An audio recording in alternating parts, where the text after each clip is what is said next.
अस्सलाम वालेकुम। मोहम्मद अज़हर सिद्दीक अपने प्रोग्राम मैस व्यूज़ के साथ हाज़िर खिदमत है। आज हाई कोर्ट बैठे हुए थे, हमारे एक दोस्त ने कहा कि यार सब ये तो तुम जो इतनी बातें कर रहे हो तो उसमें छोटा सा एक पैगाम रिकॉर्ड करो। मैं कहा मैं पंजाबी च रिकॉर्ड करावांगा। अच्छा मैं भाई शायर नहीं है पंजाबी का, मैं पहला दस देवां तुहानूं। वो मैं बैठ के कुछ चीज़ां एवं जोड़ियां ना, मैनू काफिया रदीफ लाना नहीं आता, माजरत ना, मेरी इस गल ते बुरा ना बनाना। और जो मैं गल कही है हुणे सुन लेना नाल। वो साढ़े एक दोस्त ने वकास अवार उन्होंने वो बकायदा ट्वीट कर छड़िया। वो कई दोस्तों ने कहा यार 26 27 तरमीम का वही हाल होया जो शायरी। भाई है शायरी नहीं है, जज्बात ने, ये दिल है जज्बात ने कि 26 27 तरमीम ने की हाल किया इस मुल्क का। जरा सुनो। 225 आई तबाही नाल, 26वीं ते 27वीं आइन विच जाल, अदलिया नूं बंधिया ताकत चद हथियां विच, अवाम दी आवाज़ किधर गई राह विच, जमहूरीयत कमज़ोर आइन दा वजन घटिया, सवाल ऐही है इंसाफ नाल की होया, ये इसलाह नहीं खुली तबाही है, हर शहरी देखे मुल्क दी बर्बादी है। अच्छा तुसीं हुण मेरी गल सुन लीती जे, हुण अगली गल्लां ते आ जाओ। 3 गल्लां ते गल करनी है। इस्लामाबाद हाई कोर्ट जो जजिस की कन्फर्मेशन आ गई है, 3 जजिस और तीनों कन्फर्म हो रहे हैं। वो तो जान के कोशिश की गई कि हालात बना देंगे। और सबसे अच्छा जज है जिसको कह रहे हैं कि वो कन्फर्म नहीं होना चाहिए, सबसे अच्छा जज है वो। तीनों अच्छी हैं, लेकिन वो और इमरान खान साहब से मिलने क्यों नहीं दिया जा रहा? ठीक है जी। और प्रॉपर्टी एक्ट जो है वो क्या हालात और वाक़यात लेकर चल रहा है। और कल साल का नया दिन है, पहला दिन है। और आपको पता है हमेशा साल की पहली पिटीशन जो है वो मैं करता होता हूँ लाहौर हाई कोर्ट के अंदर। वो तफसीलात मैं अभी आपको नहीं बता रहा, वो आपको सुबह ही पता चलेंगी कि मैं क्या करने जा रहा हूँ।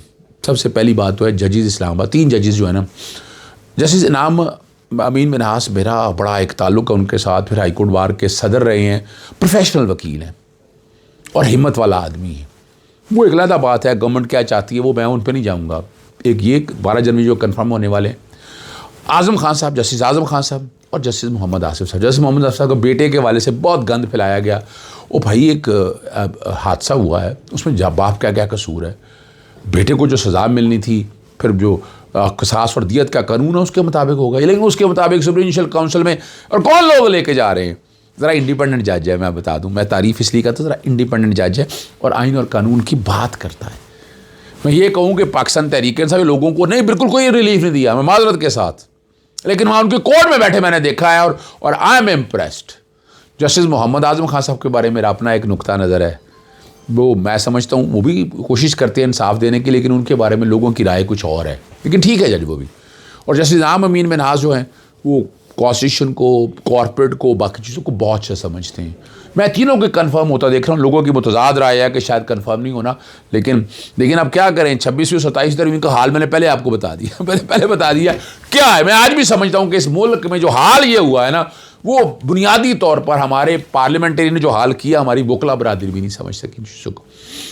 अब पूरा साल ख़त्म हो गया, आज महल 80,000 रिटें नहीं दाखिल हो सकी। वो भी आजकल में ज़्यादा रिटें इसलिए फाइल हुई कि वो अपना जो प्रॉपर्टी ओनरशिप एक्ट वाला है वो मैंने पहले ऑर्डिनेंस चैलेंज हुआ था, मैंने वो चैलेंज किया। परसों जस्टिस फैसल जमान साहब के पास उनका नुकता नज़र और था, उन्होंने कहा जल्दी क्या है, पार्लियामेंटेरियन क्यों? मैं नहीं इतफाक करता, पार्लियामेंटेरियन क्यों ना आए, पंजाब असेंबली के मेंबर थे क्यों ना आए?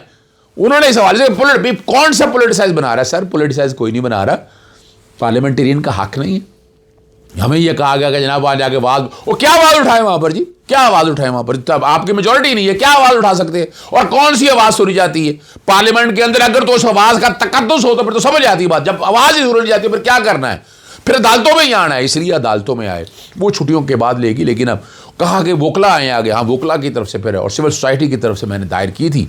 आज जस्टिस अबर गुल साहब को मैंने उन्हें बताया कि जनाब ये पूरा एक्ट मैंने चैलेंज किया, इस पूरे एक्ट को सामने रखते और ये सारी मुख्तलिफ प्रोविजन है। मैंने एक और बात की, आर्टिकल 212 के वाले से बात की कि ट्राइब्यूनल अगर बनने का इख्तियार है, ये कैसे ट्राइब्यूनल बन सकता है? ये तो बन ही नहीं सकता। ये तो अगर देखा जाए सिविल लॉ के पैरेलल जुड़ से खड़ी कर दी है। फिर कई प्रोविजन ऐसी हैं, फिर डॉक्ट्राइन ऑफ सिविलिटी का प्रिंसिपल अगर सामने रख के देखे तो वो नहीं है। आज बहुत सी दरखास्तें, 10 से ज़्यादा दरखास्तों की समाअत हुई। मैंने फिर उन्होंने कहा कि मेरा केस को जरा आपने अलहदा रखना है। मैं इस कॉन्टेक्स्ट के हवाले से चीज़ें चैलेंज कर रहा हूँ और मैं इसीलिए इसको मुख्तलिफ करने की बात कर रहा हूँ। उन्होंने वहाँ से कहा वो अदालत देख लेती है। मैंने 27 एक नोटिस का भी कहा है और मैंने यही कहा है, ये देखिए बहुत से दोस्तों के फ़ोन आते हैं कि जनाब हमारे नाजायज़ प्रॉपर्टी भी कब्ज़े मिल रहे हैं। वो कितने हैं, असल तादाद सामने लाएं कौन के, कि असल किन को फ़ायदा हुआ वो बताइएगा, फिर मैं बात मानूंगा आपकी इस हवाले से, वरना मैं मानने के लिए तैयार अभी नहीं हूँ। दुख और अफसोस इस बात का है कि जमहूरी मुल्क इस्लामी जमहूरिया पाकिस्तान और इमरान खान से मुलाकात हुई, जो कोई भी वजूहात है अपनी जगह पर है। हम जो मर्जी कहते रहे, पीछे बैठकर एस्टैब्लिशमेंट सारा कुछ फेस करती रही। क्या सारा कुछ ही एस्टैब्लिशमेंट कर रही? इस जमहूरी हुकूमत है कुछ नहीं। ये हम जो मुलाकातें नहीं होने दे रही है 100% है जमहूरी हुकूमत, जो कहने को जमहूरी हुकूमत है। शर्म से डूब मरने का मकाम है, चाहे वफाकी हुकूमत और सूबाई हुकूमत हो। इनके पास जस्टिफिकेशन कोई नहीं। इमरान खान साहब से मुलाकात कराएं, यानी अगर लोग आए भी हैं, अगर बहुत ज़्यादा लोग आए हैं, आप उन्हें रोक लें। लेकिन ये कोई तरीका नहीं है रात के उस पहर में पानी फेंक के, ठंडा पानी, यार for God's sake don't do this यार, मत करें। ये क्या रवायात कायम कर रही है ये हाइब्रिड निज़ाम की जी। भाई देखें, मैंने और आप इंटरनेशनल लॉ की वायलेशन कर रहे हैं, प्रिजन एक्ट की वायलेशन है ही है, प्रिजन रूल्स की वायलेशन ही है, universal declaration of human right, ICCPR, national Mandela rule, कारो डेक्लेरेशन। मुझसे क्या पूछते हैं आप? मैं तो वो सारी बातें बताऊंगा आपके सामने। वो सबकी वायलेशन है या बताए नहीं है वायलेशन है? भाई वायलेशन, दैट्स रियलिटी, हमें समझना पड़ेगा। ये इस तरह मत केमिकल, ये दिखे ना, ये देखिए आप 144 का नफाज कर देते हैं, फिर आप मिलने नहीं दे रहे, क्या इंप्रेशन दे रहे हैं पूरी दुनिया के अंदर।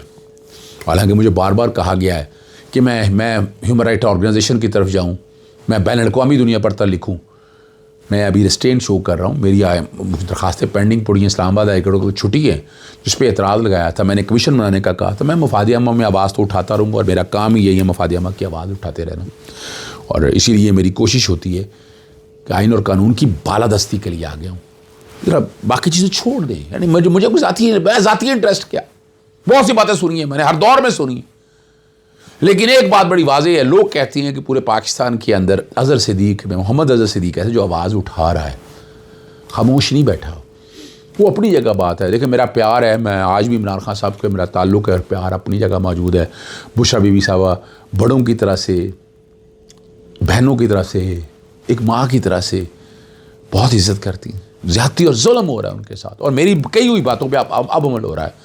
इमरान खान साहब इसलिए पसंद करते थे, मैं एक इंडिपेंडेंट राय रखता था, मैं पार्टी के उस स्टाइल में, मैं माजरत के साथ, मैं वो आदमी हूँ और जो अपने रास्ते खुद बनाता है।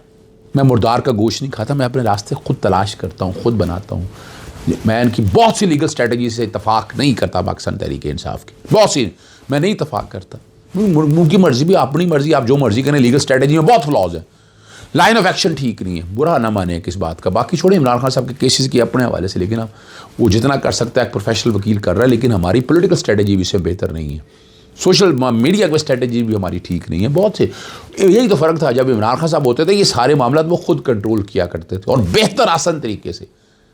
सब यानी हमारे यहाँ वोकला का मसला है कि मेरे से बड़ा वो वोकला है, वो मेरे से ज़्यादा समझता है। हमारे वोकला में ये प्रॉब्लम है माजरत के साथ, चाहे मैं ही हूँ, क्यों मैं सच्ची बात है, मैं समझता हूँ, मैं भी समझता यही हूँ, बाकी वोकला भी ये समझते हैं। तो फिर वहाँ जाके इमरान खान साहब एक पेज पे लाया करते थे। ये एक हकीकत है, ये एक हकीकत है जो हम समझ रहे हैं, हमें मानना पड़ेगा। हमें इस मुल्क में कानून और आइन की हुक्मरानी अगर कायम करनी है तो मुख्तलिफ तरीक़ाकार पे आना पड़ेगा, आइन को आगे लेके और मुल्क का मुकदम लेके आए। मैं बैठे, आज बहुत से दोस्त बैठे हुए थे, वो जिक्र हो रहा, हमारे एक दोस्त हैं डिप्टी अटॉर्नी जनरल, वो कहने लगे मैं वीज़ा लेने के लिए गया अमेरिका में, तो हाँ मुझसे सिर्फ उन्होंने इतना पूछा आप क्या, आप कौन है? उन्होंने कहा जी मैं डिप्टी अटॉर्नी। अस्सलामु अलैकुम, हेलो सर, कोई सवाल नहीं पूछा।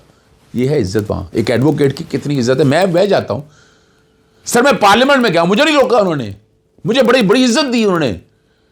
ह्यूमन राइट्स के कॉन्टेक्स्ट के, यहाँ क्या, यहाँ से बाहर ही नहीं निकल सकते, आपको पकड़ लेते हैं वहीं पर ही। यार ये रूल ऑफ लॉ पे आगे आए, मैं इत्तफाक करता हूँ। बहुत से आपको एतराज़ात होंगे, लेकिन ये मुल्क के अंदर है। और अगली बात जो है ना, वो ज़ुबैर की बात, मैं बड़ी ज़बरदस्त बात ज़ुबैर ने की है, बड़ी कमाल की बात की है मोहम्मद ज़ुबैर ने। उन्होंने इनकी इकॉनमी का जो तकरीबन 18-19 बिलियन डॉलर की जो बात कर रहे हैं, उसने कच्चा चटा खोल के रख दिया कि 6 बिलियन डॉलर के तो जनाब आपके रिजर्व हैं, बैंकों में जो पैसा आपने रखवाया हुआ है, और 14 बिलियन डॉलर में से 12 बिलियन डॉलर 3 बैंकों के, 3 हुकूमतों का पैसा है। 14 बिलियन डॉलर की बात हो रही है, और 1.2 बिलियन डॉलर अभी IMF का आया है। तो फॉरेन रिजर्व आपके ये हैं, आपके पास 2 बिलियन डॉलर या इससे थोड़ा सा रकम और क्या, इससे ज़्यादा नहीं है आपके पास। ये वो हक़ाइक़ है जो आम को पता होनी चाहिए। जाता हूँ, अस्सलाम वालेकुम, अल्लाह हाफ़िज़, पाकिस्तान जिंदाबाद।